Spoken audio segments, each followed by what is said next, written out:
지금 이 세상에는 수많은 일들이 벌어지고 있죠. 우리가 살아가는 이 자연 만물도 끊임없이 움직이면서 뭔가를 하고 있습니다. 지구는 하루에 한 번씩 자전을 하면서 태양의 주위를 돌고 있고, 또 달도 지구의 주위를 돌고 있어서 낮밤이 바뀌고, 또 봄, 여름, 가을, 겨울 계절의 변화가 생기기도 합니다. 쉽게 말하면 오늘도 기온이 올랐다가 내렸다가, 혹은 봄철에 꽃이 폈다가 가을철에 낙엽이 지고, 또 조만간 눈이 내리는, 끊임없이 자연 속에서 무엇인가의 활동이 일어나고 있습니다.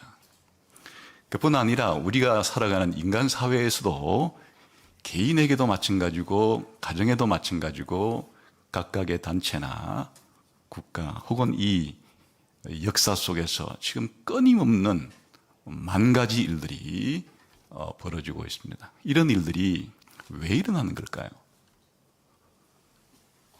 어떤 원인이 있어서 이런 일들이 발생하고 있는 것일까? 사람들은 궁금하죠. 자연계의 활동을 볼 때도 궁금하고, 역사 속에서 벌어지는 인간 사회 속에서 일어나는 일들을 볼 때도 끊임없이 이런 일들이 왜 일어나는 것인가 하는 그런 물음을 던지게 됩니다. 특별히 그것이 자기 개인에게 질병으로 다가온다든지 어떤 개인적인 어려움으로 다가올 땐 더더욱 이런 질문들을 많이 던지게 됩니다.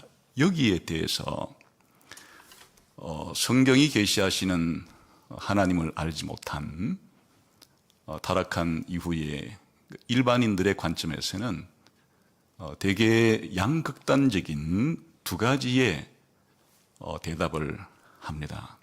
하나는 우연히 일어난다는 것입니다. 자연계에서 일어나는 일이건 인간 사회에서 일어나는 일이건 세상 만사는 그냥 우연히 일어나는 것이다. 이 세상에 하나님은 없기 때문에 존재하는 것은 오직 물질밖에 없고, 이 물질은 지성도 없고 의지도 없기 때문에, 그러나 뭔가 비인격적인 힘이 자연적으로 작동을 해서 그냥 아무런 목적이나 의미 없이 그냥 우연히 이 세상 만사는 벌어지고 있는 것이다.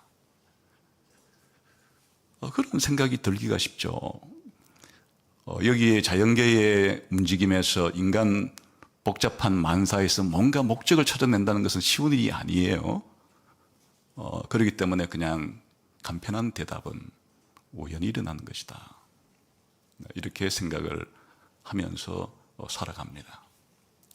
그러나 뭔가 우연히 일어난다고 보기에는 석연치 않은 일들이 있어서, 또한 사람들의 생각 속에는 그게 아닌 것 같고, 무엇인가 어떤 숙명이라는 게 있어서, 운명이라는 게 있어서 그 정해진 대로 숙명대로 진행되는 것 같다, 그런 느낌을 받을 때도 있습니다.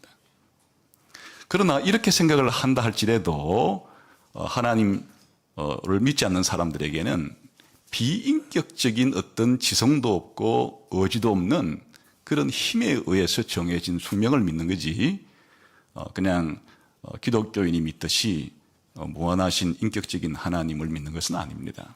아무튼 사람들의 생각은 시소를 오르락내리락 하듯이 이 세상에서 벌어진 일이 우연인 것 같다고 생각하다가도, 아니 뭔가 숙명적인 것 같다, 숙명적인 것 같다 생각하다가도 아니 우연히 일어나는 것 같아, 이런 일을 반복합니다. 그러나 기독교인들은 성경을 통해서, 성경이 하나님 말씀이라 믿기 때문에 성경을 통해서 자연계에서 벌어지는 일이건 인간 사회에서 벌어지는 일이건 무한한 인격을 가지신 하나님이, 다시 말하면 전지하시고 전능하시며 그뿐 아니라 선하신 하나님이 자신의 지혜와 자신의 능력과 자신의 선하심을 따라서 하나님이 창조하신 모든 피조물을 계속해서 유지하고 보존하고 계시면서 하나님이 만드신 피조물에게 부여하신 그 특성에 따라서 그에 맞추어서 행동을 해 나가시면서 궁극적으로는 자신이 세우신 계획과 목적을 완성해 가시기 때문에 이런 일이 벌어지는 거다. 이런 대답을 가지고 있습니다. 이걸 하나님의 섭리라고 부릅니다.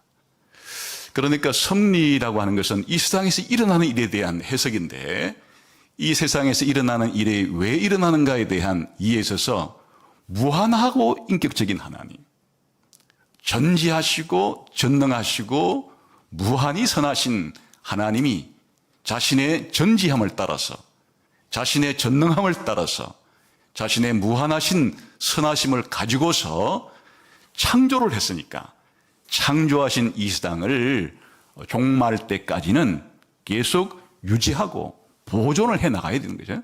유지와 보존을 해 나가시면서도 하나님은 물질에는 물질의 특성을, 식물에는 식물의 특성을, 동물에는 동물의 특성을, 인간에게는 인간의 고유한 특성을 부여하셨는데 거기에 맞추어서 하나님이 그렇게 행동을 하신다는 거예요.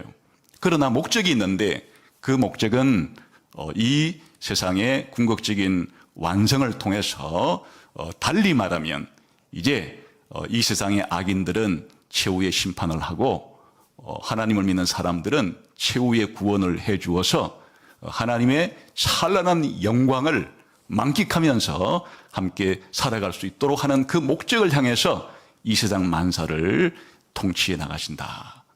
이런 거를 섭리관이라 그럽니다. 그래서 하나님의 섭리에는 세 가지 요소가 있습니다. 어떤 세 가지 요소가 있는가 하니까 하나님이 창조하신 이 모든 피조물에 대해서 보존한다는 성격이 있습니다. 그걸 하루아침에 없애버리면 안 되겠죠. 창조하신 이 세상을 하나님이 심판하시는 것은 종말 때이기 때문에 그때까지는 이 창조하신 세상을 그대로 보존하시는 요소가 섭리에 반드시 들어갑니다. 두 번째는 그냥 보존만 하는 게 아니고 각각의 피조물에게 부여하신 이 특징을 제2 원인 삼아서 하나님은 거기에 맞추어서 그렇게 자기의 역사를 일으켜 가시는데 이거를 협력이라고 부릅니다. 다시 말하면 하나님이 만드신 창조물의 특징에 맞추어서 하나님이 협력해 가신다고 하기 때문에 협력이라고 부릅니다. 그리고 마지막은 이 모든 보존이든 협력이든 하나님의 목적을 이루기 위한 것인데 그것을 통치라고 부릅니다. 그래서 하나님의 섭리란 하나님이 창조하신 이 세상을 보존하고 협력하고 통치해 가신다. 이렇게 신학자들은 성경을 통해서 하나님의 섭리의 요소를 발견하고 이렇게 정의를 내립니다. 여러분 어떻게 지금까지 사셨습니까? 여러분 개인에게 벌어지는 일이건 여러분의 가정에 생긴 일이건 여러분이 다니고 있는 학교나 직장 혹은 우리가 살고 있는 이 대한민국, 우리가 살고 있는 이 지구촌의 모든 역사가 벌어진 일을 보면서 왜 이런 일이 일어나는 거야? 라고 했을 때 우연일 거야 이렇게 생각하고 사셨어요? 아니면 뭔가 숙명적으로 정해진 게 있어서 그리 가고 있는 거야 이렇게 생각하고 사셨습니까? 아니면 우리 기독교인 선배들이 가졌던 생각에 따라서 하나님의 섭리로 이런 일들이 내게도 발생하고 우리 가정이나 내가 살아가는 이 사회에 인간사 속에서 벌어지고 있기 때문에 하나님의 지혜를 의지하고 하나님의 능력을 의지하고 궁극적으로 모든 것을 선하게 만드시겠다고 하신 하나님의 선하심을 의지하면서 여러분 이해가 잘 되지 않다 할지라도 그렇게 하나님에 대한 신앙심을 가지고 살아가고 계십니까? 이 섭리의 교리는 창조 교리와 더불어서 어쩌면 우리들에게는 창조 교리보다도 더 실질적인 영향을 주죠. 창조 교리라는 것은 하나님이 과거에 태초에 행하신 일을 의미하는 것이고, 섭리라는 것은 하나님이 창조하신 이후부터 이 세상에 종말을 가져오기까지 하나님의 계속적인 현재적인 활동입니다. 그러니까 하나님이 창조한 이부터 지금까지 섭리를 하나님이 하고 계신 것이에요. 그러니까 물론 이 섭리는 하나님이 창조하신 것을 바탕으로 창조하신 세상을 섭리하시는 것이니까 창조와 섭리는 뗄래야 뗄 수 없는 관계를 가지고 있지만은, 이제 오늘 우리에게 영향을 미치는 것은 하나님이 창조하신 것을 바탕으로 섭리하시는 일이기 때문에 우리의 삶에는 더 큰 영향을 미치고 있는 그러한 내용이라고 할 수 있습니다. 이 섭리에 대해서 웨스트민스터 신앙고백서 5장에는 이 섭리에 대한 정의를 이렇게 내리고 있습니다. 1절에 보게 되면 이렇게 섭리 정의를 내립니다. 만물의 위대한 창조자 하나님은 하나님의 무한 예지와 하나님의 뜻에 자유롭고 변치 않는 계획에 따라 하나님의 가장 지혜롭고 거룩한 섭리에 의해 가장 큰 것에서 가장 작은 것까지 모든 피조물, 모든 행위, 모든 일을 보존하고 감독하고 처리하고 통치하시되 하나님의 지혜, 능력, 공의, 선함과 자비의 영광을 찬양하게 하려고 하신다. 굉장히 심오한 말들을 압축해 놓았기 때문에 어렵지만, 아까 제가 말한 그 내용이에요. 하나님이 자신의 지혜와 능력을 가지고 하나님 만드신 모든 피조물을 보존하고 통치해 가신다. 여기에 이제 이 보존이라는 요소와 통치라는 요소를 설명하고 2절에서는 이렇게 말합니다. 모든 일은 제1원인인 하나님의 예지와 작정에 따라 변함없이 오류 없이 일어난다. 그러나 동일한 섭리에 의해 하나님은 모든 일이 제2원인의 본질에 따라 필연적으로나 자유롭게 또는 우발적으로 일어나도록 정하셨다. 이게 더 어렵죠. 제1원인이라는 말이 나오고 제2원인이라는 말이 나오고 제2원인의 본질에 따라 필연적으로나 자유롭게나 우발적으로 일어나도록 하신다. 이 말이 어려운 것은 복잡한 내용을 간결하게 설명하기 위한 것이에요.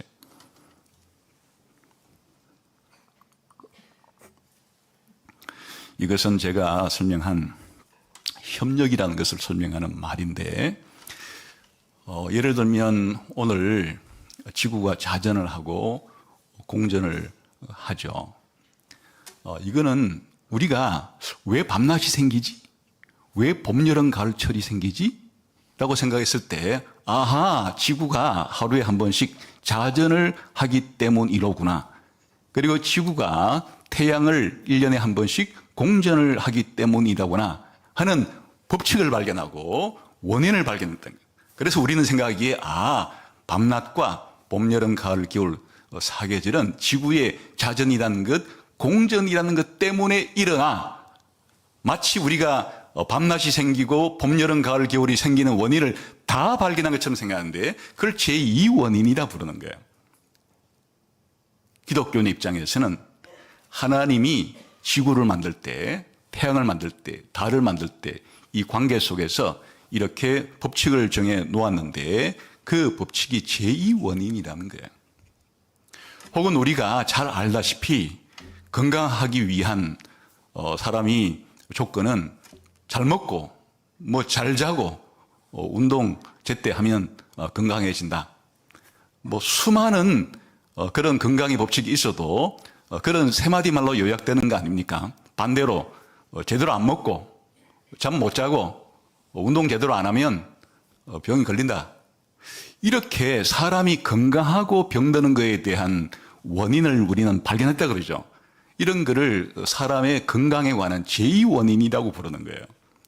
근데 이렇게 배후에서 하나님은 사실은 이렇게 지구가 움직인다거나 사람의 몸이 건강해지거나 병드는 것에 제1원인, 궁극적인 원인자로서 그렇게 역사를 하시기 때문에 이 세상 사람들의 눈에는 제2원인밖에 안 보이는 거예요.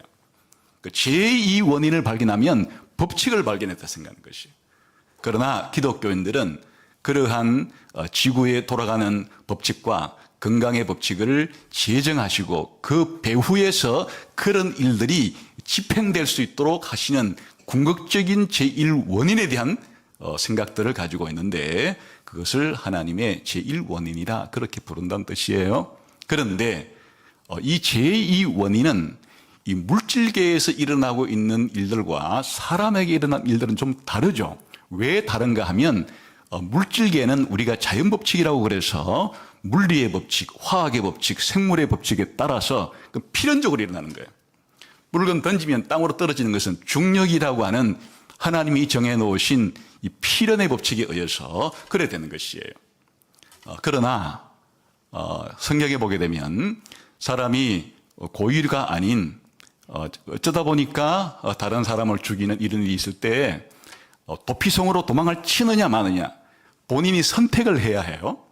우리 인간에게는 이 자연의 법칙과는 다른 선택을 할 수 있는 여지를 하나님이 두신 존재로 만들었어요. 그러니까 우리 인간은 자유로운 존재라 그러고 자유의지를 부여받은 존재라고 그러죠. 우리 인간들은 순간순간 선택을 할 수 있도록 하나님이 이런 자연 만물보다는 더 폭넓은 행동 반경을 허락하셨기 때문에 이것은 필연적이 아니에요. 그래서 이것을 자유롭게라 부르는 거예요. 하나님이 우리 인간에게 역사하실 때는 우리 인간이 선택을 해서 쉽게 말하면 잠도 잘 안 자고 음식도 제대로 잘 안 먹고 운동도 제대로 안 하면 그 사람이 건강이 약해지고 병에 걸리지만 또 그 사람이 새롭게 제대로 된 음식을 먹고 잠도 잘 자고 또 운동도 열심히 잘하고 이러면 병들었던 몸이 다시 건강해지게 하는 이것은 인간이 자기의 선택에 따라서 하나님이 원인을 배후에서 역사하시기 때문에 이런 것은 자유로운 선택이라 그런 거예요. 그러나 이 세상 속에 벌어진 일 가운데 정말 우발적으로 일어난 것 같다. 그런 일들은 사실 우리가 그 제2원인조차도 파악이 안 될 때 그런 말을 쓰는 것이에요.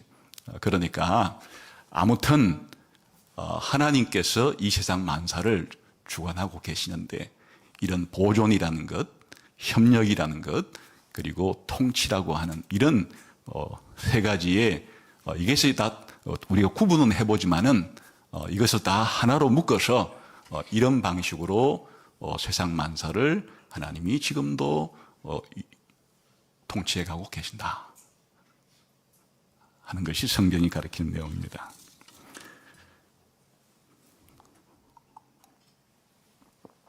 먼저 생각할 점은 이런 하나님의 섭리의 대상, 섭리의 범위는 피조물 전체를 포괄한다는 것이에요. 여기에 예외가 없어요. 하나님이 우주 전체를 다스린다는 것을 에베소서 1장 10절은 이렇게 표현합니다. 하늘에 있는 것이나 땅에 있는 것이 다 그리스도 안에서 통일되게 하신다. 하나님이 이 세상을 자신의 목적대로 통치해 가시는데 하늘에 있는 것이나 땅에 있는 것이나 이 얘기는 무엇인가 하면요. 눈에 보이는 것이나 보이지 않는 것이나 세상 전체 하나님이 피조하신 만물 전체를 하나님이 섭리의 대상으로 하고 계신다. 그런 뜻이 되겠죠. 특히 세분해 보자면 하나님은 햇볕을 비춰준다든지 비를 내린다든지 우리가 흔히 말하는 물질계에서 벌어지는 일들도 섭리의 대상으로 삼는다. 마태복음 5장 45절에 의하면 이같이 한즉 하늘에 계신 너희 아버지의 아들이 되리니 이는 하나님이 그 해를 악인과 선인에게 비추시며 비를 어려운 자와 불의한 자에게 내려주심이라. 햇볕 비치는 것, 비 내리는 것. 다시 말하면 자연계에서 벌어지는 모든 일들을 하나님이 하시는 것으로 이제 제2원인을 가리키는 게 아니에요. 제1 원인이라는 측면에서 이 모든 일을 하나님이 섭리의 대상으로 하시는 것이다. 이런 믿음을 가지고 우리 고백하는 것이에요. 물론 물질계보다 한 단계 상위에 있는 존재인 동물을 하나님은 섭리의 대상으로 삼는다. 공중의 새를 보라. 심지도 않고 거두지도 않고 창고에 모아들이지도 아니하되 너희 하늘 아버지께서 기르시나니 너희는 이것들보다 귀하지 아니하냐. 사실 식물의 성장이나 동물이 이렇게 먹이 활동을 통해서 생존하는 모든 일들도 하나님이 모든 식물들을 먹이시고 입히시고 동물들을 먹이시고 입히신다. 그렇게 성경은 이야기하죠. 당연히 우리 인간 사회에 가장 큰 단위라고 할 수 있는 이런 한 민족의 한 국가의 흥망성쇠도 하나님이 통치하시는 섭리의 대상으로 삼으신다. 인류의 모든 족속을 한 혈통으로 만드사 온 땅에 살게 하시고 그들의 연대를 정하시며 거주의 경계를 한정하셨다. 이 세상에 우리가 수많은 민족, 종족이라고 부르는 그러한 집단들이 또는 땅의 경계를 나누어서 매 시대마다 국가를 형성하는데 그 국가의 길이가 얼마나 될 것이며 그 국가의 경계선이 어디가 될 것인지를 하나님이 정하셨다.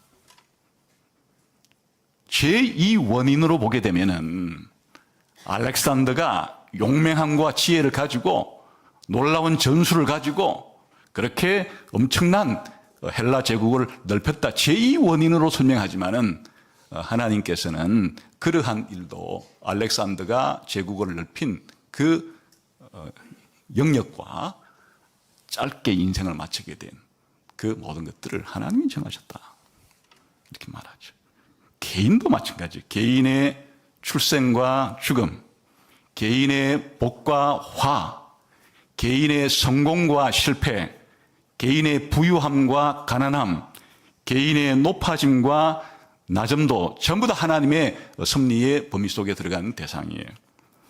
이제는 나 곧 내가 그인 줄 알라. 나 이외에는 신이 없도다. 나는 죽이기도 하며 살리기도 하며 상하게도 하며 낫게도 하나니 내 손에서 능히 빼앗을 자가 없다.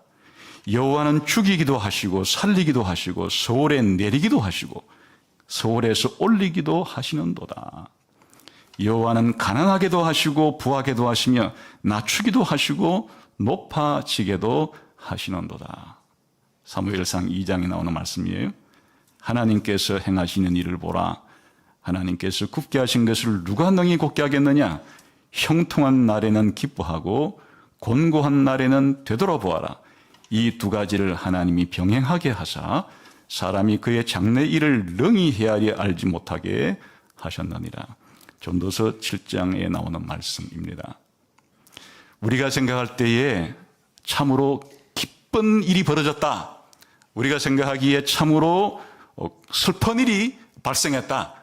때로 하나님이 기쁜 일도 슬픈 일도 다 하나님이 일어나게 하셔서 사람들로 하여금 도대체 앞으로 또 어떤 일이 벌어질지를 모르게 해서 겸손하게 만드시는 일을 하나님은 하시는데 이런 일들을 다 하나님이 하신다. 이 또한 우리가 생각하기에 저 사람이 죽은 것은 자기 스스로 목숨을 끊었기 때문에 아니면 다른 사람에 의해서 죽임을 당했기 때문에 아니면 교통사고가 났기 때문에 이런 제2 원인을 설명할 수 있겠고 우리가 저 사람은 저랬기 때문에 성공해서 저 사람은 실패할 게 뻔한 행동을 했기 때문에 실패한 거야. 제2 원인을 우리가 분석해낼 수 있지만은 이런 배후에 궁극적인 제1의 원인으로서 하나님은 우리 한 개인의 생사, 화복과 성공과 실패와 높음과 낮음을 기쁜 일과 슬픈 일을 하나님이 주관하고 계신다고 성경은 말합니다.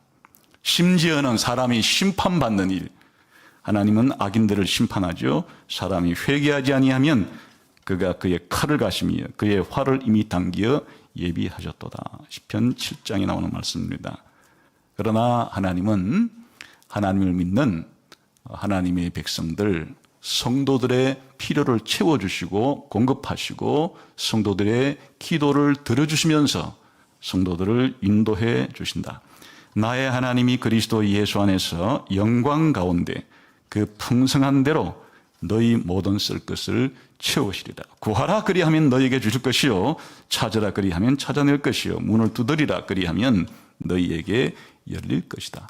다시 말하면 하나님의 섭리의 범위, 섭리의 대상은 하나님이 창조한 모든 피조물 전체, 우주 만물 전체, 자연계와 인간계, 인간계 안에서도 의인과 선인, 심지어 악한 천사와 선한 천사들까지에 이르기까지 하나님이 만드신 모든 피조물을 하나님은 보존하시고 협력하시고 심판과 구원이라고 하는 목적을 향해서 통치해 가시는 일을 하고 계신다. 이렇게 성경은 이야기합니다.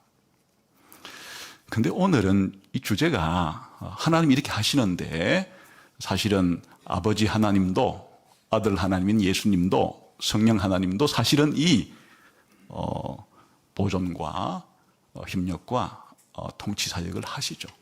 다시 말하면 삼위 하나님이 함께 이 섭리 사역을 하세요. 그런데 우리가 성령 하나님에 대해서 지금 살펴보고 있는 중이니까 성령님께서도 이런 일을 하신다 하는 것을 오늘은 조금 더 살펴보려고 합니다.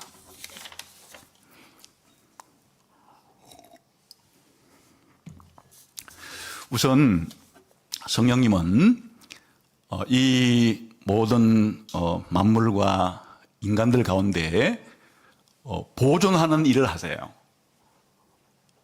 뿐 아니라 인간들 가운데 악인들을 심판하고 구원하는 일도 하세요. 그런데 오늘은 성령님의 이 섭리 가운데서 주로 이런 자연 만물과 인생들에게 공통적으로 신자이건 불신자이건 악인이건 선인이건 모든 인간들에게 하나님이 섭리하시는 측면을 살펴볼 거고, 앞으로 이제 성령 하나님께서 신자들을 구원하시는 것은 굉장히 성경에서 크고 깊고 넓게 설명하기 때문에 그 점들은 차후에 상세하게 살펴보도록 하겠고, 오늘은 성령님이 이 자연 만물에 어떤 섭리를 하시는가, 또 신자이건 불신자이건 인간 공통에게 어떤 섭리를 하시는가 하는 부분들을 중심으로 좀 살펴보겠습니다. 오늘 읽었던 시편 104편 다 같이 한번 27절, 28절, 29절, 30절 읽어봅시다. 시작. 이것들은 다 주께서 때를 따라 먹을 것을 주시기를 바라나이다.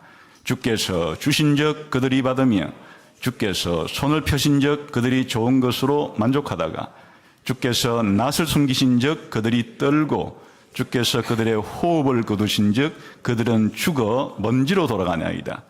주의 영을 보내어 그들을 창조하사 지면을 새롭게 하시나이다. 여기에 시편 104편 전체는 창세기 1장을 묵상하면서 창세기 1장을 찬양으로 바꾼 노래입니다.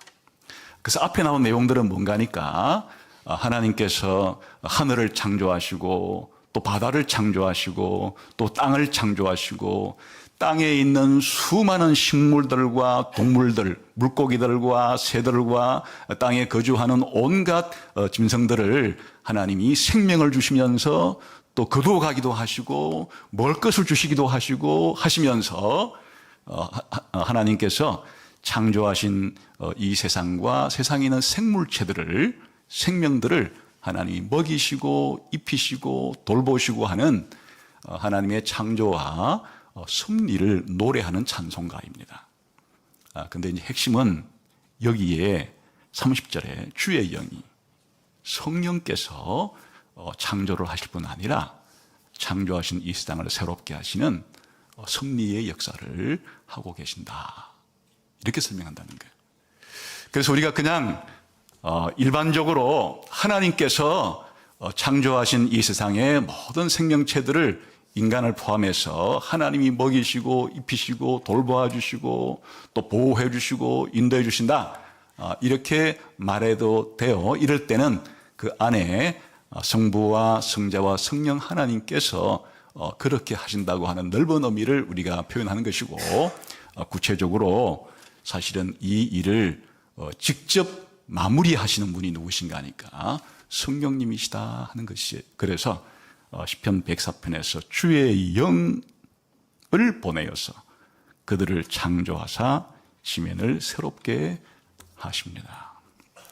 성령 하나님은 만물을 주관하시고 통치하시고 만물의 생명체를 먹이시고 입히시고 보존하시는 일에 성령 하나님이 관여하신다 하는 것을 말해주고 있는 거죠. 그러니까 우리가 성령 하나님은 무슨 일을 하시는 분이신가 할 때 나를 거듭나게 해주시고 나에게 회개를 할 수 있도록 내 마음을 움직여 주시고 내가 더 하나님 말씀을 잘 믿도록 믿음을 주시고 이런 일을 하세요. 이건 좀 구원과 관련된 일들이죠.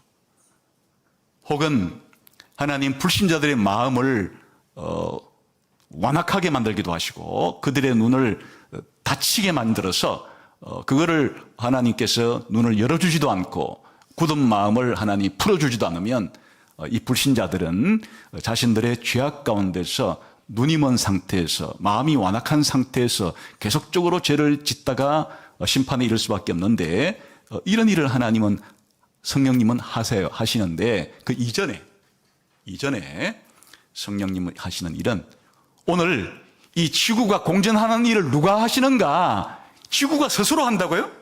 지구가 자기가 무슨 지성도 없고 의지도 없는 비인격적인 그 물질이 자기가 어떻게 스스로 자전을 한다는 얘기예요? 어떻게 태양주위를 공전한다는 얘기예요? 성경은 그 지구가 자전도 하고 공전도 하는데 바로 넓게 말하면 하나님이, 더 구체적으로 말하면 성령님이 지구를 자전시키시고 공전을 시키신다, 이렇게 말하는 것이죠. 오늘 기온이 어제보다 더 춥거나 또 내일이 혹은 오늘보다 기온이 더 낮아지면 이 기온이 그렇게 올라가고 내려가는 그런 것들을 우리가 과학적인 기상학자들의 연구에 의해서 어떤 바람이 분다든지 등등에 이렇게 설명할 수 있겠지만은 성령님이 이런 기상도 주관하고 계신다. 오늘도 사람이 돼지를 먹이거나 소를 먹이거나 닭을 먹이거나 하는 그런 가축은 마치 사람이 먹이는 것 같지만은 이 모든 지구촌에 있는 모든 이 사람이 먹이지 않는 이런 천산과 만산에 있는 이와 같은 식물들과 동물들을 누가 먹이고 입히신다고 그랬어요? 성령님께서 이들을 창조했을 뿐 아니라 이들을 새롭게 하시면서 사실은 먹이시고 입히신다고 말한다. 성령님의 사역 자체가 이 자연 만물을 원래 창조하신 목적대로 그렇게 유지하고 보존하고 관리하시는 일도 성령님의 사역이에요. 성령님은 이렇게 하시는 일이 크고 넓어요. 자신이 창조한 모든 피조물을 유지하고 보존하고 관리하시는데 성령 하나님이 그렇게 하신다고 성경은 말한다. 그걸 단적으로 표현한 말이 주의 영을 보내요. 지금까지 말한 하늘과 땅과 바다를 창조하고 그 속에 있는 모든 생물들을 먹이기도 하시고 입히기도 하시고 주기도 하시고 빼앗기도 하시고 생명을 주었다가 하나님이 취하기도 하시는 일을 주의 영께서 그렇게 하신다, 이렇게 말합니다. 더 나아가서 성령님이 이렇게 자연 만물에 대해서 사역하실 뿐 아니라 당연히 우리 인생들에 대해서, 인간들에 대해서 신자이건 불신자이건 성령님은 모든 사람에게 공통적으로 그렇게 하시는 사역을 하십니다. 욥기 33장 4절에 보면 이렇게 말해요. 하나님의 영이 나를 지으셨고 전능자의 기운이 나를 살리셨다. 하나님이 각 개인을 창조하시고 하나님이 각 개인을 섭리하시는데 여기에 주의 영 성령께서 나를 지으셨고 성령께서 나를 살리셨다. 한 개인의 생명, 다시 말하면 하나님이 여러분 한 사람 한 사람을, 또 지금 우리만이 아니라 모든 불신자 한 사람 한 사람을 적당한 때에, 적당한 장소에, 적당한 가정에 그렇게 태어나게 하시는 일을 주의 영이 하시는 일이에요. 성령이 하시는 일이에요. 물론 그들을 때에 따라서 거두어 가시는 일도 성령님이 하시는 일입니다. 하나님이 나를 살리기도 하고 죽이기도 하시고, 하나님이 신자이건 불신자이건 모든 각 개인의 생사화복을 주관하신다 그랬죠. 구체적으로 주의 영이 성령께서 그렇게 하신다, 그렇게 성경은 말합니다. 우리의 육체의 생명의 시작과 생명의 끝만이 아니라 한 개개인마다 지성과 감정과 의지가 다르죠. 다시 말하면 한 개개인마다 IQ가 다르고 감성지수가 다르고 의지지수가 다르죠. 이런 사람마다 다른 고유한 이런 각 개인이 가지고 있는 지정의의 특성을 사실 누가 부여하시는가?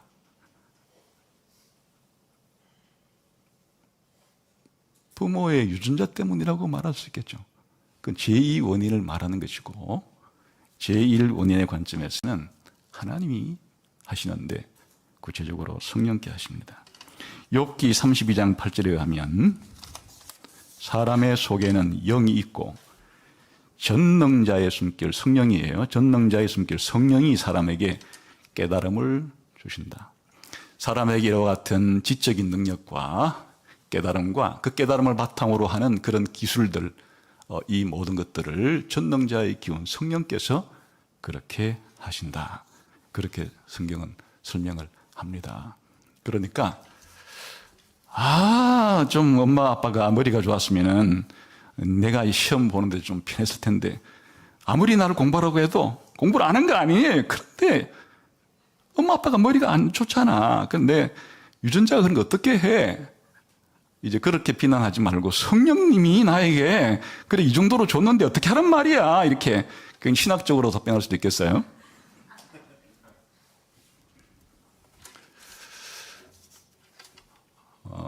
똑같이 주지는 않죠. 유전의 법칙을 만드신 분도 성령님이시기 때문에 우리 각 개인에게 내려가는 DNA가 똑같지는 않죠. 그런데 그런 것을 가지고 우리들은 이제 지식을 개발하고 공부를 해서 체계적인 학문을 쌓고 또 그걸 바탕으로 어떤 예술품을 만들고 어떤 기술을 개발해서 어떤 생산품을 만들어내고 하는 이 일은 누가 하는가?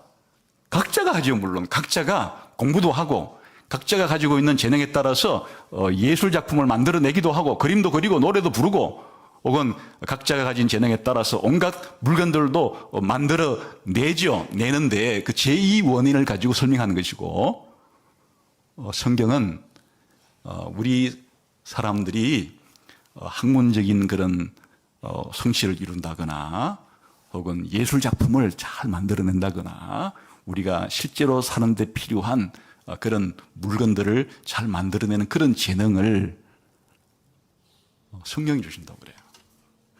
한 가지 대표적으로만 예를 들어 드릴게요. 출애굽기 31장 1절에 11절까지 보게 되면 하나님이 성막을 만들 때 거기에 많은 물품이 필요하죠. 거기에 텐트를 만들어야 하고 또 거기에 성막의 뜰에 들어갈 물건, 또 성소에 들어갈 물건, 혹은 지성소에 들어갈 그런 물건들은 금으로 만들어진 것도 있고 은으로 만들어진 것도 있고 동으로 만들어진 것도 있고 기본적으로 나무를 만들어서 거기에 은박을 또 하기도 하기 때문에 여기에 기본적으로 목재를 잘 다루는 그런 지식과 기술, 또 직물을 가지고 텐트를 만들고 제사장의 옷을 만들고 하는 이런 옷을 잘 만드는 지식과 기술, 그리고 금, 은, 동을 가지고 금속을 잘 다루어서 금촛대도 만들고 또 동으로 된 지단도 만들고 이런 기구들을 만드는 지식과 기술, 이거 도살렐과 오홀리압이라는 사람이 오늘날로 말하면 대단한 학문적인 지식을 가진 사람들이고 또 대단한 예술가고 기술자들이죠. 우리가 생각할 때 뛰어난 예술가와 기술자들이 성막에 필요한 모든 것을 다 만들었다 이렇게 말할 수 있겠지만 성경은 뭐라고 말하느냐 들어보세요. 여호와께서 모세에게 말씀하여 이르시되 내가 유다 지파 훌의 손자요 우리의 아들인 버사레를 지명하여 부르고 하나님의 영을 그에게 충만하게 하여 지혜와 총명과 지식과 여러 가지 재주로 정교한 일을 연구하여 금과 은과 노소로 만들게 하며 보석을 깎아 물리며 여러 가지 기술로 나무를 새겨 만들게 하리라. 버살렐이라는 사람이 금, 은, 동을 가지고 온갖 종류의 금속 제품, 금 제품, 은 제품, 동 제품을 만들어서 성막에 비천을 했는데 하나님이 버살렐을 불렀대요.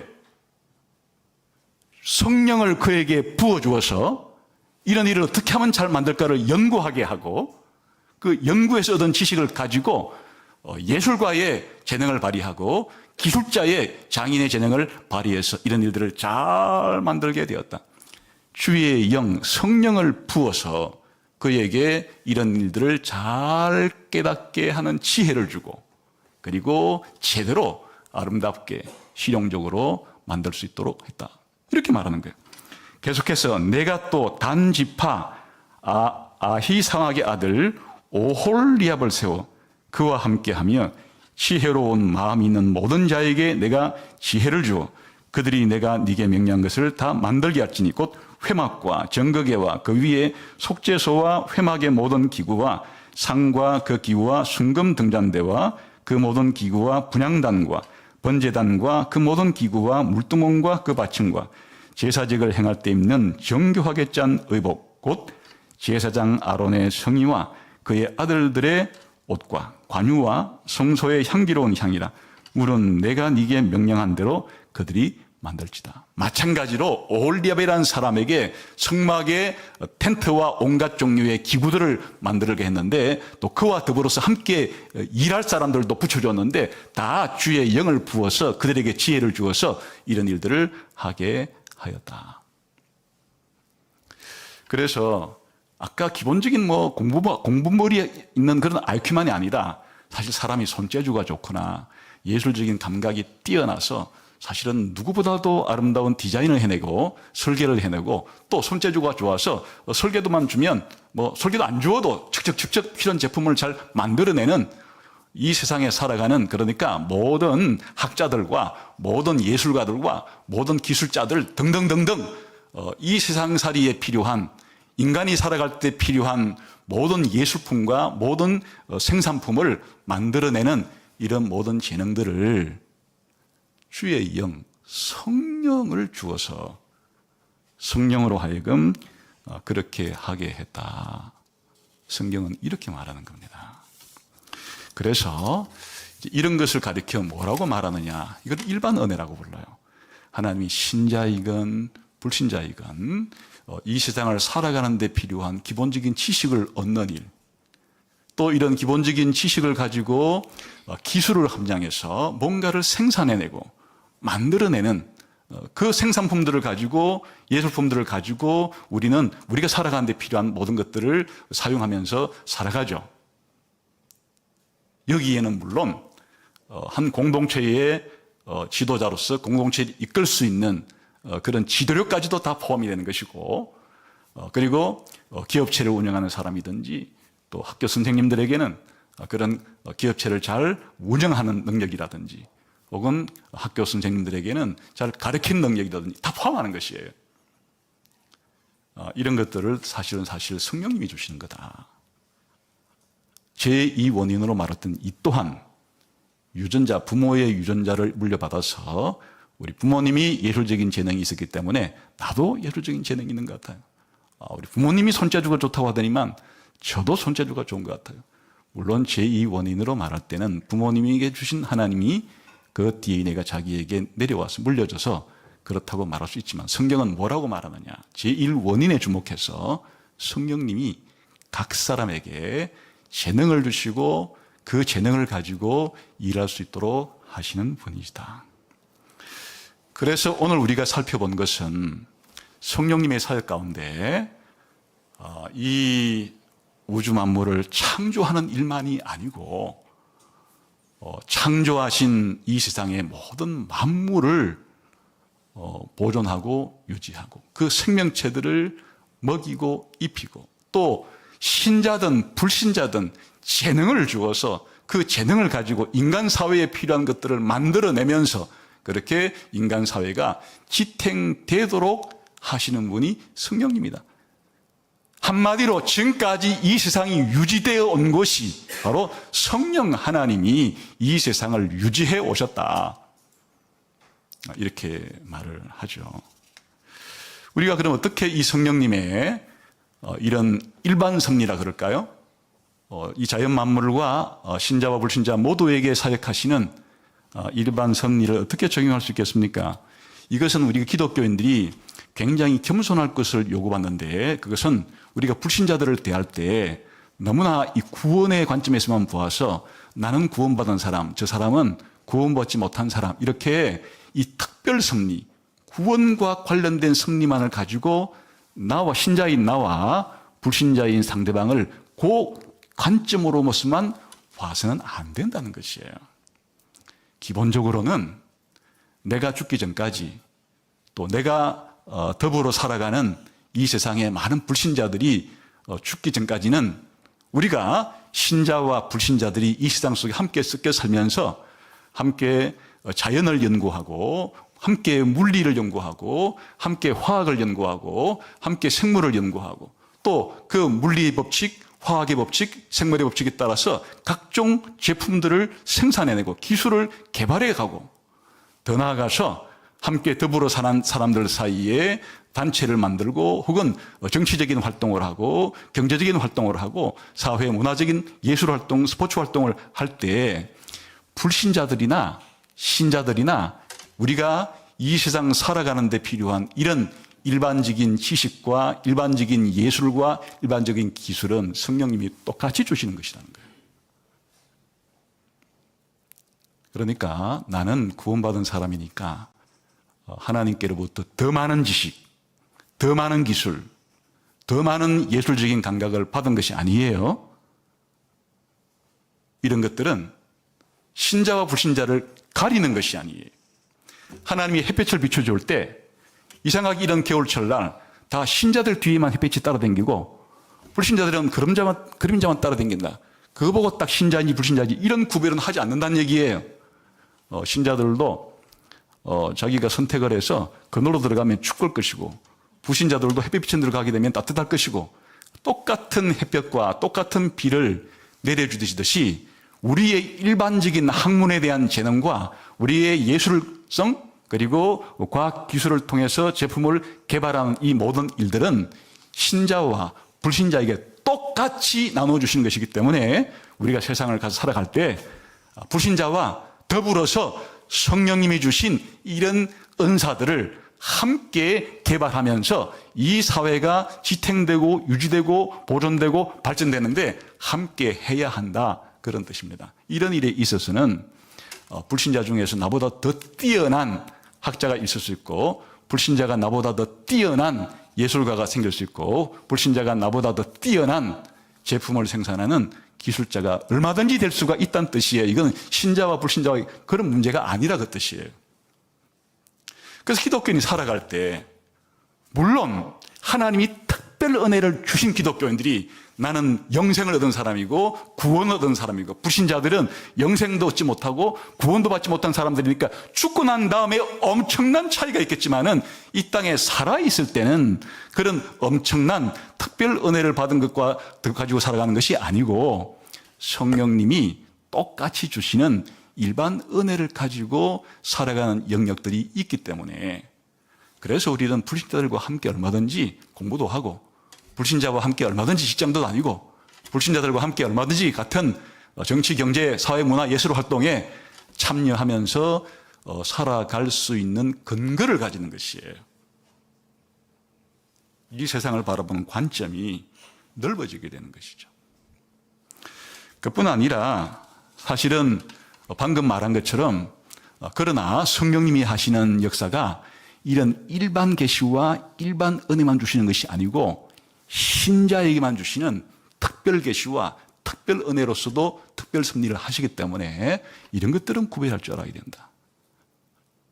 우리가 세상을 살아가면서 불신자와 다른 점들은 성령님께서 신자인 나에게 특별한 성경을 통해서 계시를 해주시는 것들을 통해서 구원이라고 하는 특별한 은혜를 받는 것은 무한한 차이가 있는 거예요. 이거 사실도 구별할 줄 알아야 된다 하는 것이. 그럼 마지막으로 우리가 아침에 일어나서 기도하고 또 저녁에 잠자리 들기 전에 기도하며 잘 때 뭐를 감사하면서 살아가야 되는 것인가?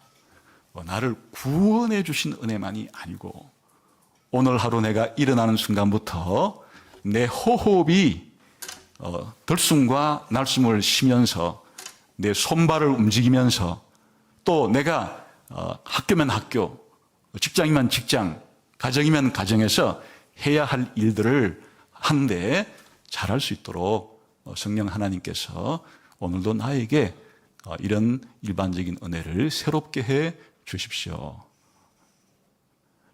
꼭 내 영혼이 예수님을 더 깊이 알아가게 해주시고 내가 삼위 하나님과의 교제가 오늘 하루 더 풍성하게 해주십시오 라고 하는 특별히 받은 구원에 대한 기도도 필요하지만 우리가 살아갈 때 오늘 하루 공부를 잘하게 해주십시오. 오늘 직장에 일을 잘하게 해주십시오. 오늘 가정생활도 잘하게 해주십시오. 또 건강도 잘 하나님 시켜주십시오.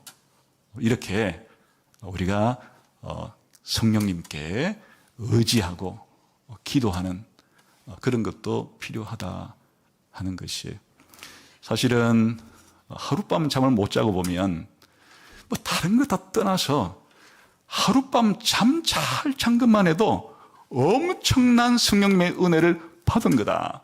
이런 생각을 할 때가 있어요. 잠 뭐 한 번도 못 자본 적이 없이 누우면 그냥 코 골고 떠보니까 아침에 해 뜨고 이런 사람들은 지금 무슨 말 하는지 모르지만은 이제 나이가 좀 들고 하룻밤 잠 못 자니까 막 머리가 빙빙 돌고 만세가 귀찮고 이런 경험을 해보게 되면 그냥 하룻밤 잘 자서 일어났을 때 그건 누가 은혜를 주신 것이냐?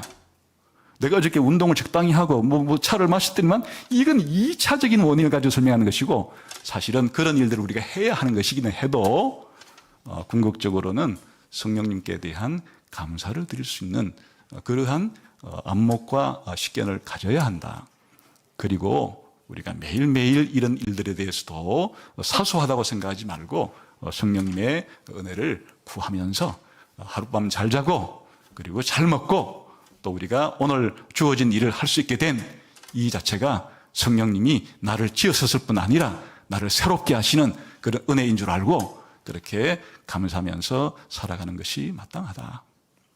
그리고 더 나아가서 이런 일들을 통해서 나만 유익을 얻는 것이 아니고 내가 하는 일들을 통해서 다른 사람에게도 좀 유익이 되게끔 하나님 저를 사용해 주십시오 해서 우리가 가진 일반적인 은혜들을 통해서 사실 봉사하는 거죠. 물론 돈을 받고 봉사할 수도 있고 자원봉사할 수도 있고 사실은 뭐 어떤 형태의 봉사이든지 간에 성령님이 주신 이런 은사들은 일반적인 은사들은 나만을 위한 것은 아니고 내가 함께 살아가는 다른 사람들을 위해서 내가 봉사하는 일에 쓰이는 일들이기 때문에 이런 일들을 잘하게 함으로써 하나님께도 영광이 돌아가게 해 주십시오. 이런 자세로 살아가야 한다. 그래서 오늘 살펴본 것은 우리가 성령님의 사역하면 너무나 구원과 관련된 특정한 것만 생각 경향이 너무 강하기 때문에 성령님을 생각할 때 성령님의 사역은 사실 이 모든 하나님 만드신 피조물을 유지하고 보존하고 관리하고 모든 생명체들을 먹이고 입히고 유지시키고 하시는 일들과 또 신자든 불신자든 모든 사람들에게 태어날 때부터 물론 유전법칙이라는 것을 통해서 하시긴 하시겠죠. 그리고 그들에게 주신 재능과 은사들을 주어가지고 이런 일들로 하여금 이 세상들이 유지될 수 있고 잘 지탱될 수 있게 하시는 이런 일을 성령님이 하신다. 그래서 성령님을 대할 때 성령님께 구할 때 성령님을 의존할 때 성령님의 이런 일반 섭리라고 부를 수 있는 이 보편 섭리를 행하시는 사역에 대해서 우리가 열린 마음을 가지고 그렇게 성령님께 나아갈 수 있는, 그리고 여러분의 하루하루가 성령님의 주시는 은혜에 감사하면서 살아갈 수 있게 되시기를 주님의 이름으로 축원합니다. 기도하겠습니다.